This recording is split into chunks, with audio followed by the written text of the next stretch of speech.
থামেন আপনি এটা কেমন কথা কইলেন? এখন এক পা কবরে গিয়া রইছে, এখন মিছা কথা কোন আমার লগে?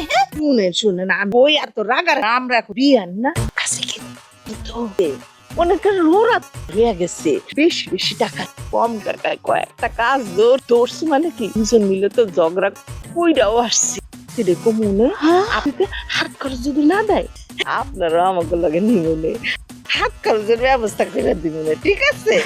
বিয়াইন সত্যি করে কইছেন তো, আমারে কিন্তু আপনি নিয়েন। আর আপনি জানেন না আমি কত বড় ঝগড়া, সারা জীবন আপনার লোকে ঝগড়া করছি, কত গলা উঁচা কইরা আপনি কি আমার লোকে পারছেন? হ্যাঁ, আপনার দেখো আমি কবরে ঢুকায় তুই দিছি। ওরে আল্লাহ রে আল্লাহ, এতদিন পরে আপনি স্বীকার করছেন নি মনে, আর তো চিন্তা করার কোনো দরকার নেই।